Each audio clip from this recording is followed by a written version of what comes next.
এই প্রথম পর্বে আমার বক্তৃতার সংক্ষিপ্তভাবে আপনাদের সাথে আমার এই পরিস্থিতিতে আমার ব্যক্তিগত মূল্যায়নটা যদি শেয়ার করি, সেটা হচ্ছে আপনারা লক্ষ্য করছেন যে গণ অভ্যুত্থানের আমাদের বর্ষপূর্তি হতে যাচ্ছে। এই বর্ষপূর্তি উপলক্ষে সরকারের পক্ষ থেকে 36 দিনের কর্মসূচি ডিক্লেয়ার করা হয়েছে। বিভিন্ন রাজনৈতিক দল এবং সংগঠন তাদের পক্ষ থেকে কর্মসূচি পালন করবে। আমরাও জুলাই থেকে শুরু করে 15ই আগস্ট পর্যন্ত 1.5 মাস ব্যাপী আমাদেরও বিভিন্ন ধরনের কর্মসূচি থাকবে। সেই কর্মসূচির একটা রোডম্যাপ আপনাদেরকে দিয়ে দেওয়া হবে। আপনারা জেলা পর্যায়ে, মহানগর এবং বিভিন্ন ইউনিট তাদের সুবিধা মতো সেই সব কর্মসূচিগুলো পালন করবেন। এবং যেই পরিবর্তিত প্রেক্ষাপটে আজকে আমরা এখানে দাঁড়িয়ে আছি, সেই পরিবর্তিত প্রেক্ষাপটের আপনারা অন্যতম অগ্রনায়ক।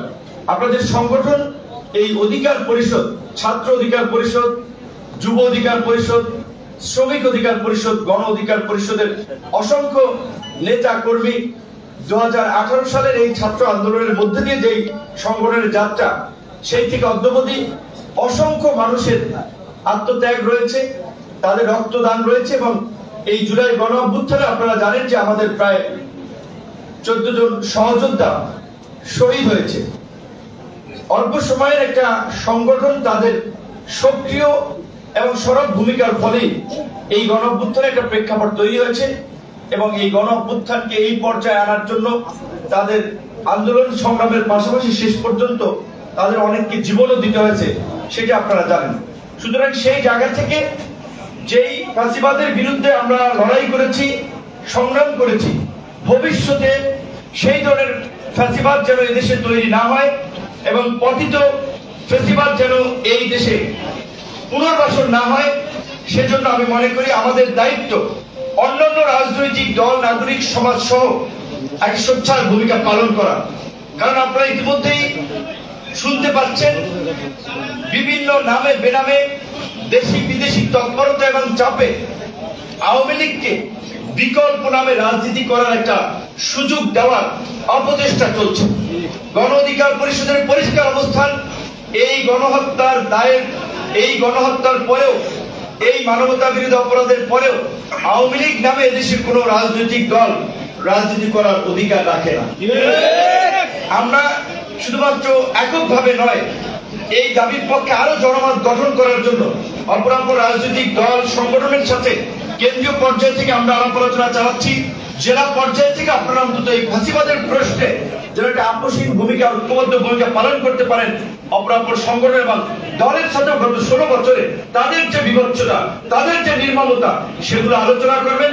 এই জুলাই গণ অভ্যুত্থানের বিভিন্ন প্রোগ্রামের মধ্যে দিয়ে আলোচনা সভা, আলোকচিত্র প্রদর্শনী, বিভিন্ন ধরনের ঘটনা সামনে এনে মানুষকে আরেকটু স্মরণ করিয়ে দিবেন যে গত 1 বছর আগে এই ফ্যাসিবাদের হাত থেকে কিন্তু এদেশের মানুষ মুক্তি পেয়েছে। সেই ফ্যাসিবাদের অবশ্যই সাথে যারা জড়িত ছিল তাদের একটা স্বচ্ছ বিচার, স্বাধীন একটা বিচার আমরা প্রত্যাশা করি। সরকার সেই লক্ষ্যে কাজ করছে। বিচার অল্প সময়ের মধ্যে সম্ভব না, বিচার একটা প্রক্রিয়া আছে।